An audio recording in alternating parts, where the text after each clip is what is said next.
Hello students, I am your Shilpa ma'am. I am taking your English and today I am going to continue our syllabus and lesson number 2 part 2 The Shehnai of Bismillah Khan. आज हम इसके बारे में पढ़ने जा रहे हैं. So let's see. Before you read, आप पढ़ो इससे पहले do you know this people, इन लोगों को आप जानते हो कि ये कौन है? जाकिर हुसैन है, पंडित जसराज है, ठीक है, ताना रेरी है. तो ऐसे बहुत लोग हैं जो म्यूज़िक के साथ, जो संगीत के साथ जुड़े हुए हैं. आप सर्च करोगे तो बहुत सारे लोग मिल जाएंगे. तो ऐसे ही शहनाई में जिनका नाम था वो थे बिस्मिल्लाह खां, जो हमारे भारत के थे, प्राउड ऑफ इंडिया. ठीक है, हाँ. तो आगे अब हम देखते हैं. Think of the shehnai and the first thing you will probably imagine is a wedding or a similar occasion or function. ठीक है, जैसे ही शहनाई का नाम आता है आपके दिमाग में ये कल्पना आ जाती है किसी की शादी है, कोई अच्छा सा फंक्शन है, कोई ऐसा ही ओकेज़न है, प्रसंग है, ऐसा कोई आपको दिमाग में आ जाता है. The next would probably be उस्ताद बिस्मिल्लाह खां. और अगर कुछ इमेजिन में आपकी कल्पना में आता है आपके दिमाग में, तो शक्य है कि एक नाम आए और शहनाई के साथ जिसका नाम जुड़ा हुआ है वो है उस्ताद बिस्मिल्लाह खान. The shehnai maestro. ठीक है, मास्टर ऐसे यहाँ पर maestro. Play this instrument. The shehnai maestro play this instrument, यानी कि शहनाई को वो बहुत अच्छे से प्ले करते थे.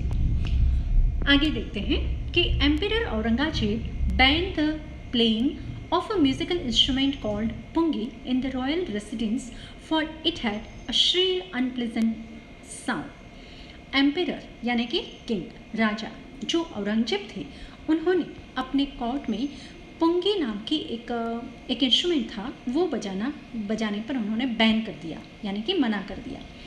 रॉयल कहाँ पर? In the royal residence. क्यों? For it had a shrill unpleasant sound, क्योंकि उसकी जो आवाज़ थी वो एकदम तीणी और अनप्लेजेंट, जो हमारे कानों को अच्छी लगे वैसे नहीं थी. Pungi became the generic name for reeded noise maker. Reeded noise maker यानी कि विंड इंस्ट्रूमेंट, जिसमें हम हवा भरते हैं और उसमें से हवा बाहर निकलती है और जो आवाज़ आती है, बजती है, उसे हम रीडेड कहेंगे. ठीक है, तो नॉइज मेकर्स यानी उसमें से अच्छी आवाज़ नहीं आती, हमारे कानों में कुछ होता है, वैसी वाली आवाज़ आती थी. Few had thought that it would one day B revived. कई लोग ऐसा सोचते थे कि एक बार फिर से रिवाइव्ड यानी कि एक बार फिर से वो आएगी, रिपीट होगी. ठीक है, रिवाइव्ड यानी कि रिपीट होगी, एक बार फिर से, ऐसा कई लोग सोचते थे. अ barber of a family of professional musicians. जो प्रोफेशनल म्यूजिशियंस इसे कहेंगे जो धंधादारी संगीत का ही काम करते हैं, ठीक है, उनको. तो ऐसे फैमिली को एक बार्बर बिलोंग करता था, उसी फैमिली का एक बार्बर यानी कि हजाम, नाई था. Who had access to the royal palace. Who had access to the royal palace, जिसने रॉयल पैलेस यानी कि राजमहल में प्रवेश किया. एक्सेस यानी कि प्रवेश किया. Decided to improve the tonal quality of the pungi. और उसने ऐसे निर्णय ले लिया कि वो पुंगी का जो ट्यून है, टोनल है उसको वो चेंज करेगा, उसकी क्वालिटी को वो चेंज करेगा. He chose a pipe with a natural hollow stem that was longer and broader than the pungi. और उसके लिए उसने एक टोनल यानी वो आवाज़, ठीक है, और उसके लिए उसने एक पाइप पसंद की जो नेचुरल होलो था, यानी कि बैम्बो वगैरह की जो आती है पाइप, उसमें नेचुरल होलो यानी कि काड़ा होल होता है. उसकी स्टीम यानी कि उसका थर्ड, ठीक है, हाँ.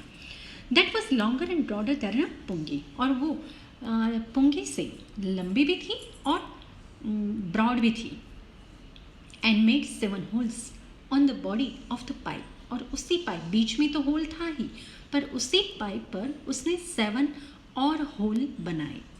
When he played on it, जब वो उसके ऊपर बजाने लगा, closing and opening some of these holes, उसी होल को कभी उंगली से दबाता था, बंद करता था, तो कभी खोलता था, ऐसे करके वो बजाने लगा। सॉफ्ट एंड मेलोडियस साउंड्स, तो उसमें से एकदम सॉफ्ट और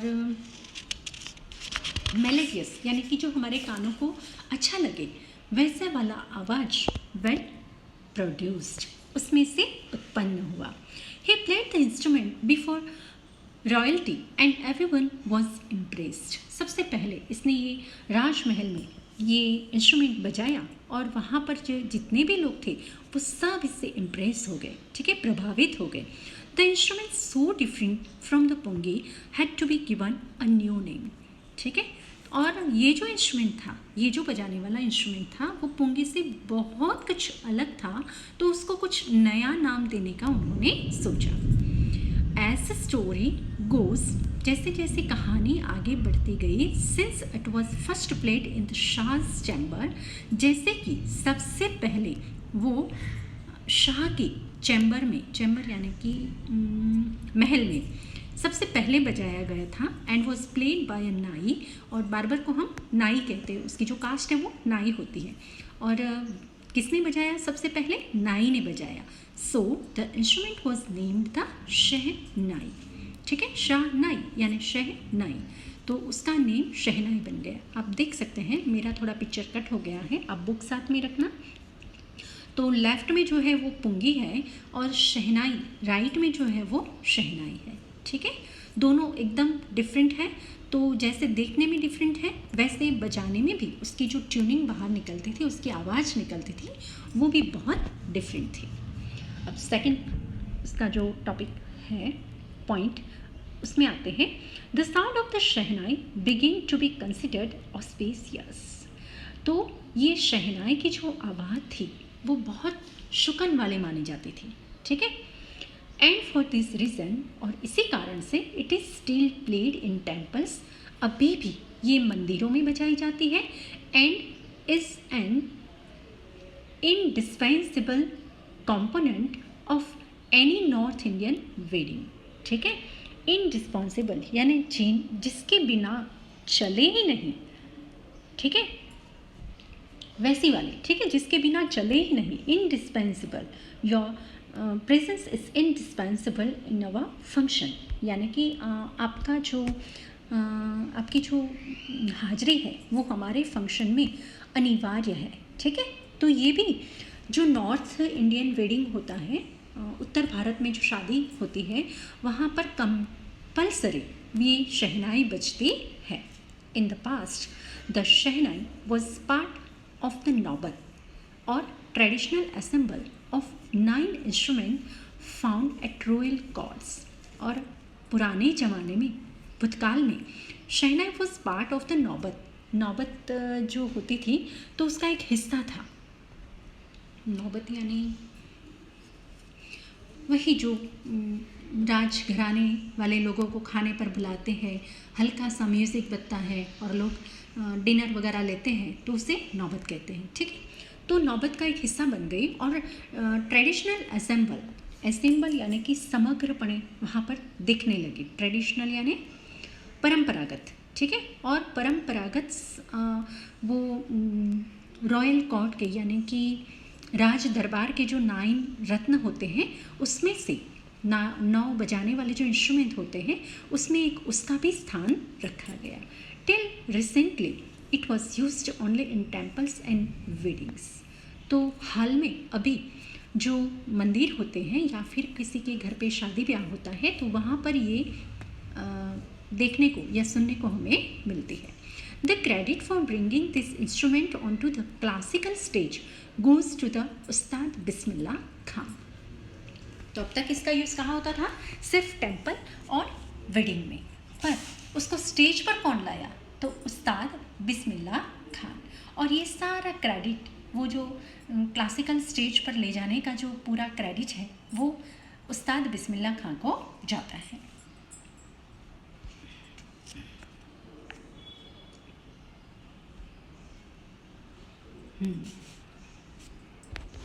तो थर्ड पॉइंट पे आते हैं। एज अ 5 ईयर ओल्ड, अब उनकी उस्ताद बिस्मिल्लाह खां का पास जो है उसके बारे में हमें बताते हैं।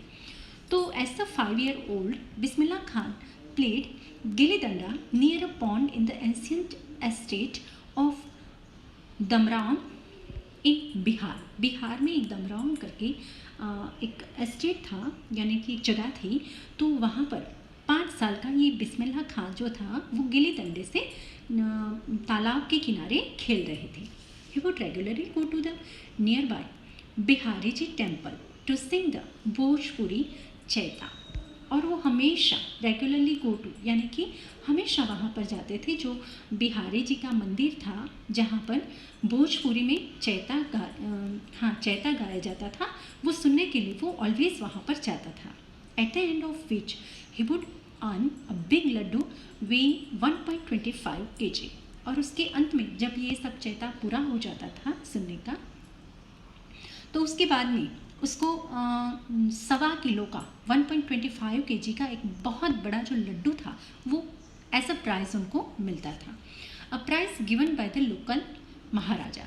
तो वहाँ का दमराव का जो महाराजा था वो ऐसा प्राइज़, एक बड़ा बड़ा लड्डू सबको देते थे। आपने कभी देखा होगा साउथ इंडियन फंक्शन वगैरह जो होता है उसमें भी लड्डू हमारे जैसे छोटे छोटे नहीं होते, वहाँ के लड्डू बड़े होते हैं। तिरुपति बालाजी के मंदिर में अगर आप जाते हो तो वहाँ भी देखना कि बहुत बड़ा लड्डू होता है। तो ऐसे 1.25 kg का वो लड्डू जो था वो सबको देते थे। तो ये भी लड्डू लेकर फिर घर पे वापस आते थे। This happen 80 years ago। और ये सब कब होता था? 80 साल पहले। And the little boy has travelled far to earn the highest civilian award in India। और ये जो छोटा बच्चा है उसने बहुत सारी मुसाफरी, बहुत सारी ट्रैवलिंग की, बहुत दूर तक। क्यों? To earn the highest civilian award in India, the Bharat Ratna. Bharat का जो नागरिक है उसका सबसे इम्पोर्टेंट और सबसे हाईएस्ट अगर जो अवार्ड माना जाता है तो भारत रत्न, ठीक है। तो वो अवार्ड प्राप्त करने के लिए उन्होंने बहुत लंबे सफ़र की। पॉइंट 4, बॉर्न ऑन 21 मार्च 1916, 1916 के 21 मार्च को उनका जन्म हुआ था।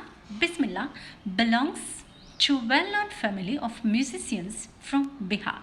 बिहार का जो जाने माने संगीतकार थे उसी फैमिली को वो बिलोंग करता था। His grandfather Rasool Bakhsh Khan was the shehnai nawaz of the Bhojpur king's court. Bhojpur का जो राजा था उसके दरबार में उसके जो दादाजी थे रसूल बख्श खान, वो शहनाई नवाज थे, यानी शहनाई बजाते थे। His father, Paigambar Bucks, and other paternal ancestors were also great shehnai player। उसके पापा जो थे पैगंबर बक्स, वो और उसके पैटर्नल एंसेस्टर यानी पापा के साइड वाले जो पूर्वज थे वो सब बहुत अच्छे शहनाई बजाते थे।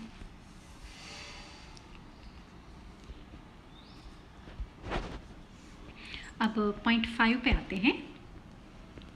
The young boy took to music early in life। The young boy took to music early in life। ये जो छोटा वाला बच्चा था वो अपने जीवन में बहुत जल्दी संगीत की ओर आ गया। अपने जीवन में बहुत जल्द इसने संगीत को एक्सेप्ट कर लिया, उतार दिया। At the age of 3, when his mother took him to his maternal uncle's house in Banaras. जब उसकी मम्मी उसके मामा के घर पे उसे 3 साल का था तब बनारस लेके गई थी। नाउ अभी जो है वो वाराणसी है, पर पहले का वो बनारस था। तो वहाँ लेके उसकी मम्मी गई थी। Bismillah was fascinated watching his uncles practise the shehnai. तो बिस्मिल्लाह खां जो थे वो उसका अंकल मतलब मम्मी का भाई, ठीक है, मामा जी, उसके मामा जी इतने अच्छे से शहनाई बजा रहे थे, प्ले कर रहे थे, तो वो मंत्रमुग्ध हो गया, फैसिनेटेड यानी कि मंत्रमुग्ध हो गया, वो सुनता ही रहा, वहाँ से बिल्कुल हिला डुला नहीं। सोन बिस्मिल्लाह स्टार्टेड एक्म्पनिंग हिज अंकल, और बहुत जल्द उसके अंकल जो अलीबक्स थे उसको बहुत जल्द वो कंपनी देना भी शुरू कर दिया, यानी कि उसके साथ साथ वो बजाने भी लगा। कहाँ पर? To the Vishnu temple of Banaras, where Bux was employed to play the shehnai, जहाँ पर विष्णु, बनारस में विष्णु भगवान का जो मंदिर था वहाँ पर बक्स शहनाई बजाने की नौकरी कर रहा था। तो वहाँ ये भी बिस्मिल्लाह खां भी उनको साथ देने लगे। Alibaks would play the shehnai and Bismillah would sit captivated for hours on end.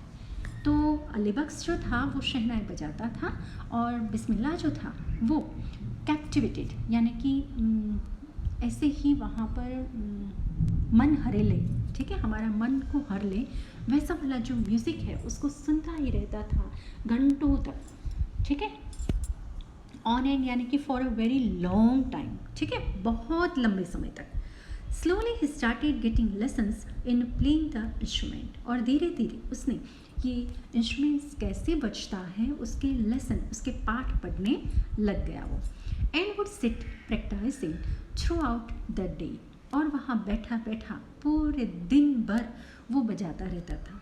For years to come the temple of Balaji, और आने वाले नए जो साल थे उसमें फॉर ईयर्स टू कम, ठीक है, यानी कि आगे जो उसके आगे जो आने वाले साल थे उसमें the temple of Balaji and Mangala Maiya and the banks of the Ganga became the young apprentice favourite haunts where he could practise in solitude. और बाद में धीरे धीरे करके जो बालाजी का टेम्पल था, मंगला मैया का टेम्पल था और गंगा मैया का जो किनारा था, वो ये जो अप्रेंटिस यानी कि उम्मीदवार, वो जो सीखने वाला उम्मीदवार होता है वो अप्रेंटिस जो नन्हा मुन्ना छोटा सा वो जो उम्मीदवार था उसका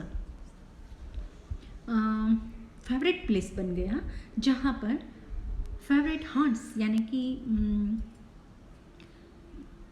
हॉर्न्स यानी हमेशा उसको ऐसे जकड़ के रखता था, ठीक है, फेवरेट हॉर्न्स where he could practise in solitude, जहाँ पर वो एकांत में प्रैक्टिस कर सकता था। The flowing waters of the Ganga inspired him to improvise and invent ragas that were earlier considered to be beyond the range of the shehnai.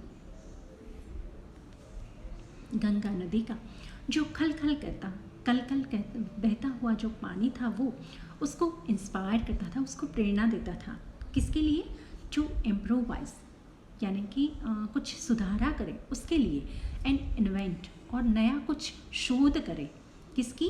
Ragas की। शहनाई में से और कौन कौन से राग निकल सकते हैं ऐसा वो इनोवेट करे, उसके लिए उसको इंस्पिरेशन जो थी वो गंगा के किनारे से बहते हुए पानी से मिलती थी।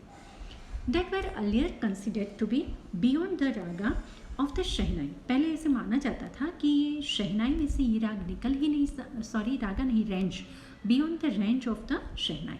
तो शहनाई में से ऐसा राग निकल ही नहीं सकता, it could not be possible, ऐसा माना जाता था।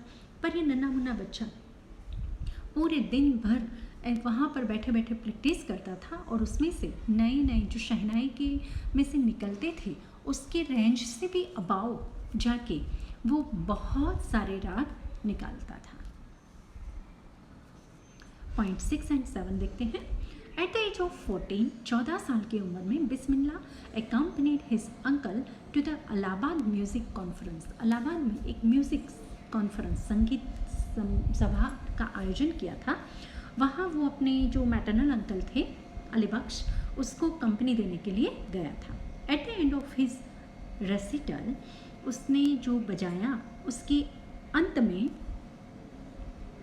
उस्ताद Fayaz Khan पैटेड the young boys back and said. उस्ताद फयाज़ खान थे, उन्होंने ये युवान लड़का था उसकी पीठ थपथपाई और कहा, work hard and you shall make it. बहुत मेहनत करो और तुम कर सकते हो, बहुत आगे जाओगे। With the opening of the All India Radio in Lucknow in 1938 में लखनऊ में जैसे ऑल इंडिया रेडियो का ओपनिंग हुआ, शुरुआत हुई, केम बिस्मिल्लाह बिग ब्रेक। वहाँ पर बिस्मिल्लाह खान का बहुत बड़ा ब्रेक आ गया। ही soon became an often heard shehnai player on radio. और रेडियो में सबसे पहले अगर कोई शहनाई किसी ने बजाई तो वो थे बिस्मिल्लाह खान, और लोग रेडियो पर उनकी शहनाई सुनते थे। ऑफन हर्ड यानी कि बार बार उस सुनने को मिलता था उनकी शहनाई। When India gained independence on 15 अगस्त 1947, 1947 में जब हमारे भारत ने 15 अगस्त के दिन आज़ादी प्राप्त की, Bismillah Khan became the first Indian to greet the nation with his शहनाई। तो बिस्मिल्लाह खान ऐसे पहले इंसान थे, पहले भारतीय थे जिन्होंने राष्ट्र को शहनाई से संबोधित किया। ठीक है, ग्रीट यानी आवकार दिया लोगों को, नेशन को, राष्ट्र को आवकार दिया। ठीक है, ग्रीट किया। ही poured his heart out into राग काफी from the Red Fort to an audience which included Mahatma Gandhi and Pandit Jawaharlal Nehru. जहाँ पर रेड फोर्ट पे ऑडियंस में जहाँ पंडित जवाहरलाल नेहरू और महात्मा गांधी भी थे, वहाँ उन्होंने अपनी जान डाल दी। किसमें? शहनाई में, शहनाई बजाने में। और जी जान से अगर हम कोई भी काम करते हैं दिल लगा के, तो हमारा वो काम बहुत अच्छा रहता है। ठीक है, हमें उसमें ज़रूर सफलता मिलती है। तो कोई भी काम करो दिल से करो, वो मैं ऑलवेज आपको कहती हूँ और आगे भी कहती रहूँगी कि जो भी करना है हमें दिल से करना चाहिए। करने के खातिर जो करते हैं वो काम में कुछ अच्छा नहीं होता है और इसका जो रिज़ल्ट है वो भी कुछ अच्छा नहीं आता है, पर छोटा सा भी काम दिल से करते हैं तो बहुत अच्छा रिजल्ट आता है। तो कहते हैं कि उन्होंने अपनी जान डाल दी इसमें, राग काफ़ी गाने में। और जो लाल किला है वहाँ पर ऑडियंस और इसके साथ महात्मा गांधी, पंडित जवाहरलाल नेहरू, वो सब मंत्रमुग्ध हो गए। Who later gave his famous tryst with destiny speech. और उसके बाद पंडित जवाहरलाल नेहरू ने, जैसे इन्होंने शहनाई से पहले लोगों को ग्रीट किया, और उसके बाद पंडित जवाहरलाल नेहरू ने ट्रिस्ट विथ डेस्टिनी नाम की एक स्पीच दी नेशन को, राष्ट्र को। पॉइंट 8 में जाते हैं। Bismillah Khan has given many memorable performances both in India and abroad. Bismillah Khan ने बहुत अच्छे यादगार परफॉर्मेंसेस, यानी उनका जो परफॉर्मेंस भारत में और प्रदेश में दोनों जगह इन्होंने दिया। His first trip abroad was to Afghanistan.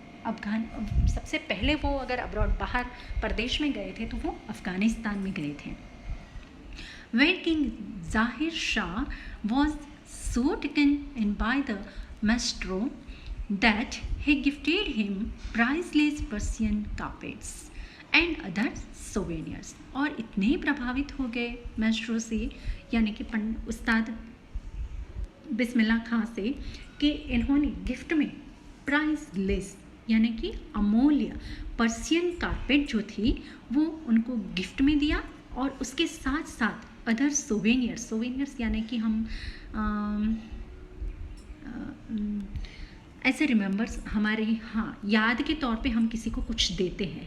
ठीक है, thing given in memory of place, person और इवेंट। कोई इवेंट के मान में देते हैं, याद में देते हैं, कोई पर्सन की याद में, कोई प्रसंग की याद में हम देते हैं, कोई जगह की याद में हम देते हैं, तो इसे हम सोवेनियर कहते हैं। The king of Afghanistan was not the only one to the fascinated with Bismillah's music। वो अकेले अफ़गानिस्तान के जो राजा थे वो अकेले ऐसे नहीं थे जो बिस्मिल्लाह खां के म्यूज़िक से, उनकी शहनाई से मंत्रमुग्ध हो गए थे। बहुत सारे लोग थे। उसमें एक थे film director Vijay Bhatt, who was so impressed after hearing Bismillah play at a festival। एक फेस्टिवल में, एक प्रसंग में उन्होंने बिस्मिल्लाह खां की शहनाई को सुना था, तो इतने प्रभावित हो गए कि that he named a film after the instrument called गूंज उठी शहनाई। उन्होंने अपनी फिल्म का नाम ही रख दिया गूंज उठी shehnai. The film was a hit, बहुत हिट गई वो। And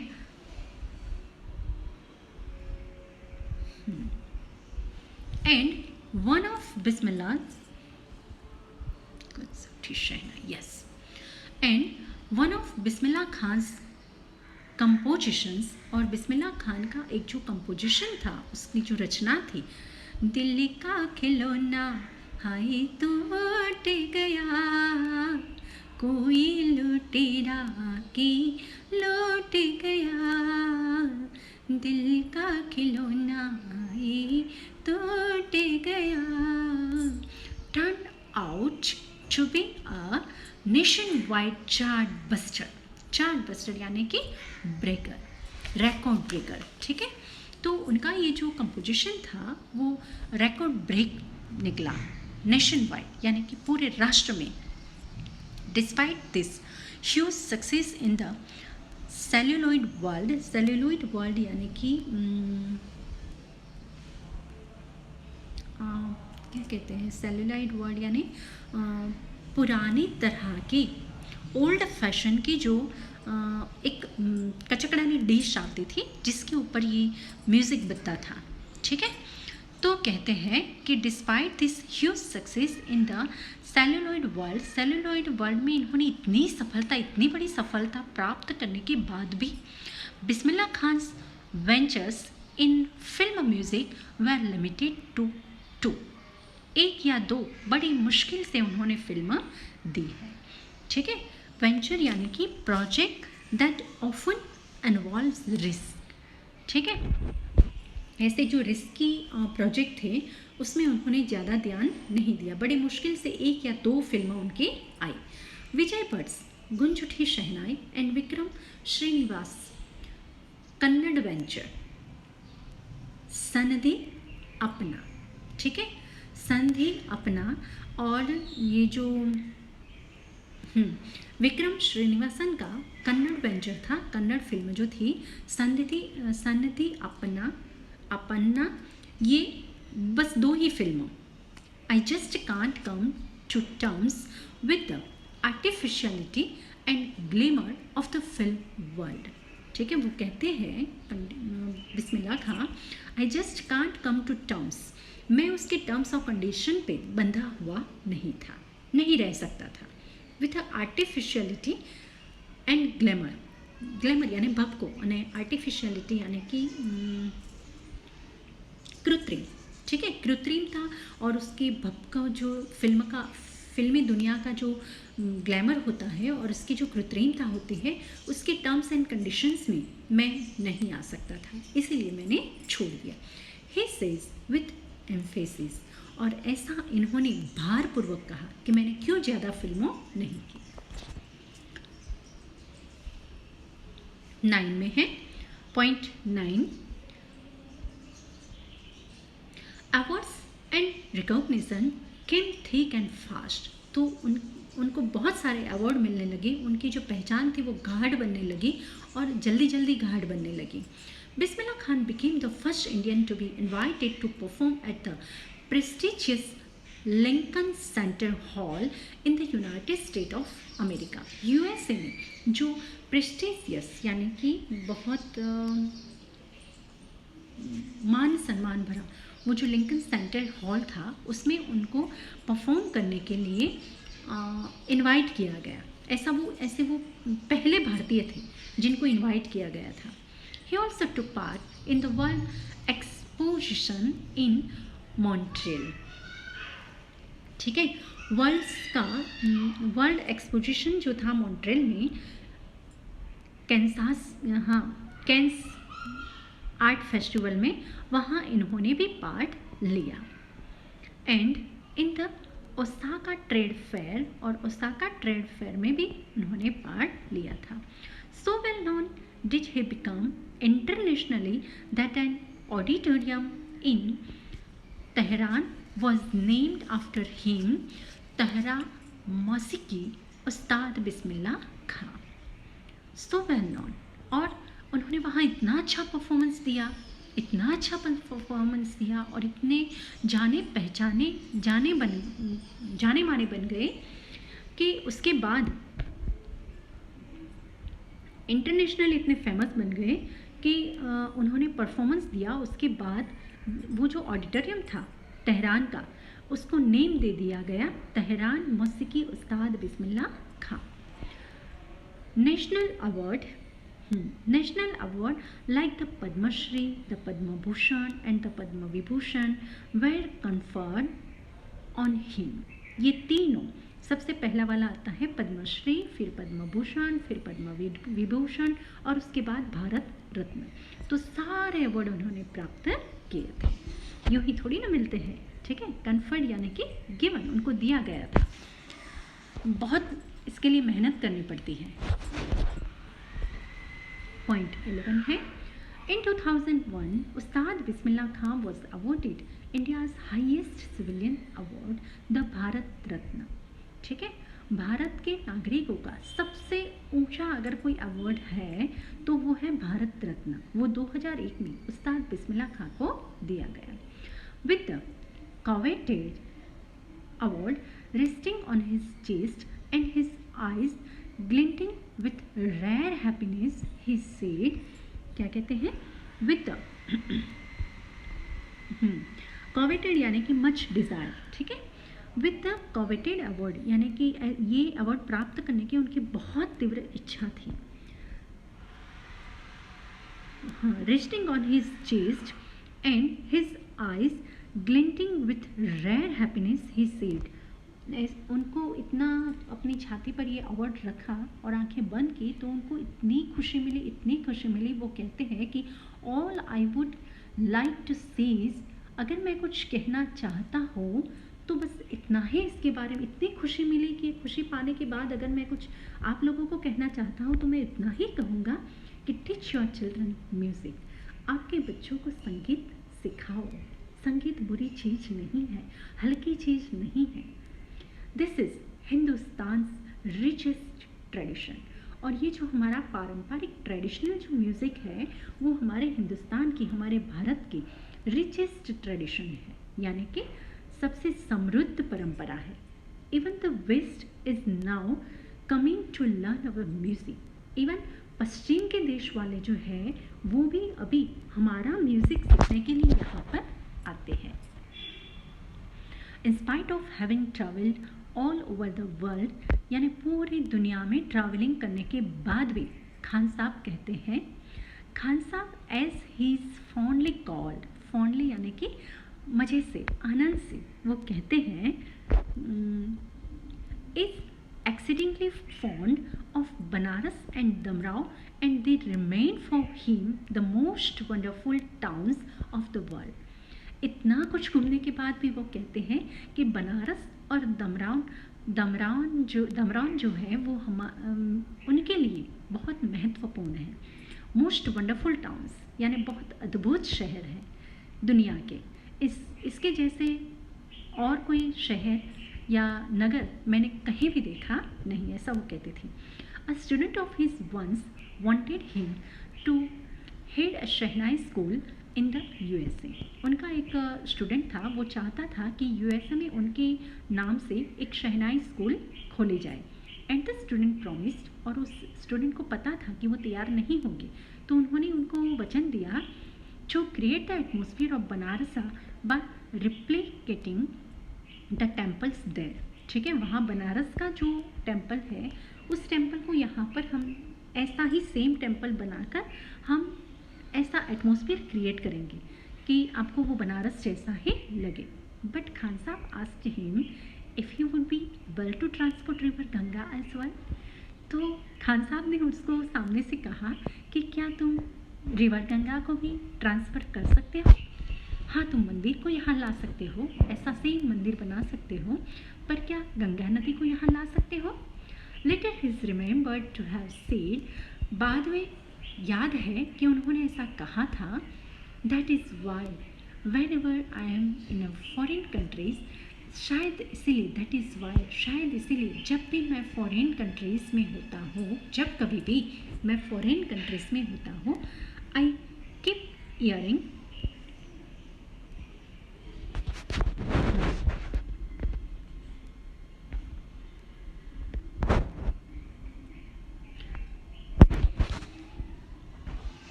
I keep yearning to see Hindustan. मुझे हमेशा हिंदुस्तान में जाने की जल्दी होती है, देखने की मुझे जल्दी होती है कि कब मैं हिंदुस्तान पहुंच जाऊं, क्योंकि मुझे दमराव जो है, बनारस है, गंगा रिवर है, मैं बहुत उसको मिस करता हूँ। तो जब भी मैं बाहर कंसर्ट के लिए वहाँ जाता हूँ, प्रोग्राम के लिए मैं वहाँ जाता हूँ, तो मुझे अपने देश में आने की बहुत जल्दी होती है। While in Mumbai I think of only Banaras. जब मैं मुंबई में होता हूँ तो मैं बनारस के बारे में ही सोचता हूँ, एंड द होले गंगा, और गंगा के बारे में ही सोचता हूँ। एंड वाइल इन बनारस, और जब मैं बनारस में होता हूँ, आई मिस द यूनिक मत्था ऑफ दमराव। तो मुझे मेरे दमराव की बहुत याद आती है। वो मुझे उसका नेटिव प्लेस था, तो वतन की खुशबू की उसको बहुत याद आती है। अब ऊपर एक जो दिया गया है वो भी पढ़ लो। शेखर गुप्ता जो है वो कहते हैं कि व्हेन पार्टीशन हैपन, जब भागला पड़ा, तब didn't you and your family think of moving to Pakistan. क्या आपने या आपके परिवार ने पाकिस्तान जाने का नहीं सोचा था? बिस्मिल्लाह खान कहते हैं, शेखर गुप्ता अगर उनको ये पूछते हैं, हाँ अगर नहीं पूछा ही था, रीडर डाइजेस्ट में ये दिया गया है अक्टूबर 2005 के। रीडर डाइजेस्ट एक मैगजीन है, तो उसमें ये दिया गया है। तो बिस्मिल्लाह खान क्या कहते हैं? गुड फॉरबिट, यानी कि मुझे माफ़ करो। गॉड फॉरबिट, भगवान मुझे माफ़ करे। God forbid me leave Banaras, Banaras को छोड़ो, नेवर, कभी नहीं। I went to Pakistan once, एक बार मैं पाकिस्तान गया था। I cross the border just to see I have been to Pakistan. मैंने वो बॉर्डर इसलिए क्रॉस, सिर्फ इसलिए क्रॉस की थी कि ऐसा मैं किसी को कहूँ कि हाँ मैं पाकिस्तान हो आया। I was there for about an hour, लगभग मैं 1 घंटे तक वहाँ पर रहा था। I said namaskar to the Pakistanis, मैंने पाकिस्तान के जो पीपल थे उनको नमस्कार कहा। एंड सलाम अलैकुम टू द इंडियंस, और जो भारतीय लोग थे वहाँ उनको मैंने सलाम अलैकुम कहा। आई हैड गुड लाफ, और मुझे बहुत हंसी आई।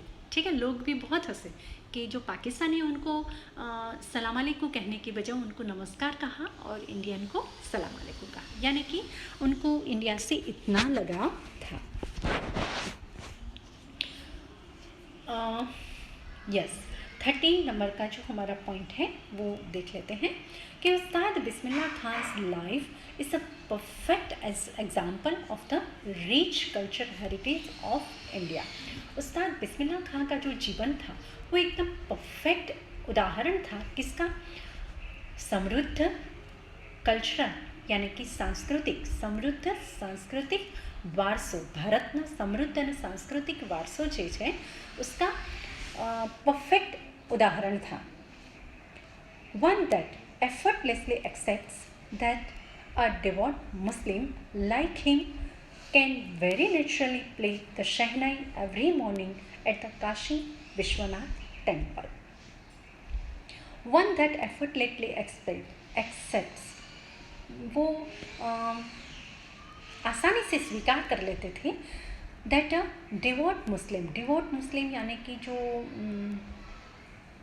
चुस्त मुस्लिम होते हैं वो, कि एक चुस्त मुस्लिम जो है उनके जैसा कैन वेरी नेचुरली प्ले, जो वो एक कुदरती रीत से शहनाई को बजा सकते हैं एवरी मॉर्निंग, हर सुबह काशी विश्वनाथ के मंदिर में एवरी मॉर्निंग वो कुदरती रीत से शहनाई को मंदिर में बजाते हैं। जबकि वो चुस्त मुस्लिम थे, फिर भी ऐसा उन्होंने सरलता से स्वीकार किया था। तो यहाँ हम अपना ये जो लेसन नंबर 2 का पार्ट 2 है,